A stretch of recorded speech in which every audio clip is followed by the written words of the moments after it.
SSC মানে সর্বসেরা চাকরি, যেটা আমাদের স্বপ্ন। এসএসসি দেব, হাই স্কুলে জব নেব। কিন্তু মূল বিষয়টা হলো এমনি যে আমরা অনেক কিছুর সঙ্গে যুক্ত হয়ে গেছি। কেউ রয়েছে টিউশন, কেউ রয়েছে প্রাইভেট স্কুল, কেউ রয়েছে হয়তো কোনো অফিসের সঙ্গে যুক্ত আছে, বা কেউ হয়তো কোনো ছোটখাটো ব্যবসা করছে বা কিছু করছে, কারণ সবারই একটা টাকা পয়সা দরকার পেট চালানোর জন্য, নিজের পরিবারকে দেখার জন্য। এই হলো মূল বিষয়। তাহলে এবারে হলো আমরা যে কিভাবে সময়টা বার করব, মানে লাস্ট 1 মাস সময়, আজ থেকে যদি আমি কাউন্ট করি, 1 মাস হাতে আমার সময় রয়েছে, 1 মাস 2 থেকে 3 দিন। তো আমি এই 1 মাস সময়ে কি করে নিজের সময়টা আমি ভাগ করব, কি করব আমি এখনো। দেখুন, এখনো পর্যন্ত অনেকে এমনও রয়েছে ছেলে মেয়ে যারা ঠিক মতন গাইড পাচ্ছে না। হয়তো গাইড পাচ্ছে না বলে হয়তো জবটা হয়তো হাতছাড়া হতে পারে। আমি আপনাকে খুব সহজ করে একটা, মানে এই 1 মাসের একটা শিডিউল বলে দিচ্ছি। যদি আপনি দয়া করে একটু ফলো করতে পারেন তাহলে হয়তো জবটা আপনার হতে পারে। কারণ এই বছর মোটামুটি 22,000 সিট থাকবে আমাদের ফ্রেশ ক্যান্ডিডেটদের জন্য, এবং ওরা জব পেতে পারে প্রায় 22,000 আর কি রয়েছে। এটাই বাংলার কিন্তু কথা বলছি আর কি। হ্যাঁ, বাংলার, আমি আজকে পুরোপুরি ভিডিও কিন্তু বাংলার উপরে বানাবো। কারণ আমার এটা কিন্তু অন্যদের জন্য নয়, শুধু বাংলা ছেলে মেয়েদের জন্যই আর কি এই ভিডিওটা আমি বানিয়েছি। এবং বলবো যে যারা বাংলাতে এখনো পর্যন্ত ভাবছে যে নোটস তো আমি জোগাড় করে ফেলেছি, কিন্তু এই আমার নোটস দেখতে আর কি পারো, আমারটাও দেখতে পারো, খুব ভালো নোটস আর কি। দামটা, মাছ কিনেছো মাছ, সেই মাছ কেনার থেকে কম দামে রেখেছি আমি। মাছও এখন বাজারে 250, আমার নোটসটা 199। আর যদি ক্লাস করে, সপ্তাহে 4 দিন ক্লাস করবে, রবি সোম বুধ শুক্র রাত্রি 8টার সময় ক্লাস আমার এখানে হয়, লাইভ ক্লাস হয়, প্লাস রেকর্ড ক্লাস হয়। তার জন্য আমি পারিশ্রমিক হিসাবে মাত্র নিচ্ছি 99। কেউ নেবে না, এটা কেউ নেবে না, আমি একমাত্র নিই। আর আমি চাইছি সবাই ছেলেমেয়েরা পড়াশোনা করুক, চাহিদা কি পাক। তো নোটসটা কিনতে পারো, এই হলো আমার নাম্বার, হোয়াটসঅ্যাপ করতে পারো, স্যার আমি নোটস নেবো, ক্লাস করব, আমি জয়েন করে দেবো। ক্লাস কিন্তু আয়াতেই তোমাদের আছে। তো এই হলো বিষয়। তো আমি এবার কি করব এই 1 মাসের মধ্যে, আমি এখন কি করব, কিভাবে নিজেকে আমি তৈরি করবো 1 মাসের মধ্যে। দেখো, সারাদিনে ধরো তুমি যদি ধরো 6 ঘন্টা পড়েছ, আচ্ছা কেউ ধরো 6 ঘন্টা পড়ে, আবার কেউ 5 ঘন্টা পড়ে, 5 ঘন্টার কম কিন্তু পড়া যাবে না। মানে তোমাকে 5 ঘন্টা পড়তেই হবে সারাদিনে। আমি ভাগ করব 3 ভাগে, 3 ভাগে আমি ভাগ করব। একটা করব সাহিত্যের ইতিহাস, একটা করব আমি বাংলা ব্যাকরণ, ঠিক, আর আমি করব আমাদের টেক্সট বুক করব। সব থেকে বেশি তুমি যেখানটাতে ল্যাং খাবে পরীক্ষার সময়, তোমার সব থেকে বেশি তোমার মার্কস কাটা যাবে, সেটা হলো তোমার টেক্সট বুক থেকে। এইখানটাতে সাহিত্য সম্ভার থেকে কাটে, সাহিত্য সম্ভার।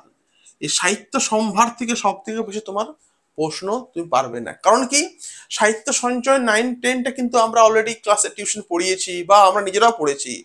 কিছু কিছু গল্প কবিতা আছে যেগুলো খুব জটিল, সেগুলো মোটামুটি আমরা পারবো, কিন্তু সাহিত্য সম্ভারটা পুরোপুরি অজানা, অচেনা। আর এটা তো মধ্যশিক্ষা পর্ষদ দ্বিতীয় ভাষা আর কি স্কুলগুলোতে, যেটা রয়েছে ইংলিশ স্কুলগুলোতে। তো সম্ভারটা থেকে প্রশ্নগুলো আমি পারবো না। এইটা ভালো করে পুঙ্খানুপুঙ্খ পড়ো, এবং এটা কিন্তু রাত্রিবেলা ঘুমানোর সময় পড়বে না, রাত্রিবেলায় হরগিজ পড়বে না। এটা এটা পড়লে ঘুমিয়ে পড়বে তুমি। এটা পড়ার টাইম কি, এমন টাইম পড়ো যখন তোমার ঘুম আসবে না, সেই টাইম তুমি পড়ো। সাহিত্যর সাহিত্য মানে এটা কিন্তু তোমাকে রোজ 1 থেকে 1.5 ঘন্টা তোমাকে কিন্তু রাখতেই হবে এই টেক্সট বুকটা পড়ার জন্য। ভাগ করে নাও, আজকে সাহিত্য সঞ্চয়, কাল সাহিত্য সম্ভার, কোনি শঙ্কুর ডায়েরি, এগুলো কিন্তু ভালো করে পড়তে প্রত্যেকটা হবে, দাগ দিয়ে দিয়ে পড়তে কিন্তু হবে। এটা ভাগ করে নাও। সাহিত্যের ইতিহাস, আধুনিক যুগটা বেশি করে পড়বে। কারণ মধ্যযুগ আর তোমার প্রাচীন মধ্যযুগটা ভালোই সবাই পারবে, আধুনিকটা ভালো করে পড়বে। এর জন্য না, যখন হয়তো মুখস্থ তোমার করতে হবে, মুখস্থ, তো এমন সময় পড়ো যে সময় তোমার মুখস্থ হবে। কি সময় হয়তো কোনো বাচ্চা বাচ্চা নিয়ে নিরিবিলি সময় তুমি পেলে, সে সময় তুমি চিল্লায় চিল্লায় তোমার পড়তে আর কি হবে। আমি কি আমার পুরুলিয়ার ভাষাতেই কিন্তু বলছি খুব জিনিসটা আর কি। তোমাকে একটু ভালো করে চিল্লা চিল্লা তুমি পড়লে, ভালো করে মুখস্থ করলে প্রত্যেকটা আর কি, এটা তুমি পড়তে হবে, তোমাকে 2 ঘন্টা করে পড়তে হবে রোজ। আর লাস্ট হলো ব্যাকরণ, এইটা তোমার যখন ঘুম আসবে তখন তুমি এটা করবে। তোমার করতে কিন্তু হবে। তুমি কারক নির্ণয় করলে, তুমি সমাজ নির্ণয় করলে, ভাবো না যে আমি বিশাল জানি, আমি প্রচুর জানি। তোমার মতো আমি অনেক ছেলে মেয়ে দেখি যেটা প্রচুর জানে তারা, ডোন্ট মাইন্ড। তো কি হয়, যখন আমার স্কুলে আসে ইন্টারভিউ দিতে, যখন বসে থাকি আর কি, যখন আমরা নিচ্ছি আর কি, ডেমনস্ট্রেশন দিচ্ছি আমার সামনেতে, তো জানা প্রশ্নগুলো ভুল করে চলে আসে। কারণ কি, টেনশনে। ফলে কি হচ্ছে, এগুলো কিন্তু খুব মুশকিল হবে দুটো পক্ষে। বলবো কি, ব্যাকরণটা এমন সময় তুমি করো, ব্যাকরণটা যখন তোমার ঘুম পাবে বা কিছু পাবে, তখন তুমি ব্যাকরণটা করবে। তখন তুমি কারক নিয়ে বসলে, তুমি তুমি প্রত্যয় নিয়ে তুমি তুমি সমাজ তুমি করলে, তুমি তুমি বিশেষ্য বিশেষণগুলো করলে, সর্বনাম অব্যয় ক্রিয়া করলে, একটা বাদ কিন্তু যাবে না। অনুসর্গ উপসর্গ বিভক্তি সব বাদ দেবে না। তোমাকে এটা কিন্তু 2 ঘন্টা করতেই হবে, বা এটা তোমার 2 ঘন্টা করতে হবে। তাহলে এইভাবে তুমি একটা সময় ভার করে দেবে, কোন সময় আমি করব, করতে তোমাকেই হবে বন্ধু, অন্য কেউ তোমারটা করে দেবে না। বাবা মা আশা নিয়ে বসে আছে, কিন্তু করতে হবে তোমাকে কিন্তু এটা।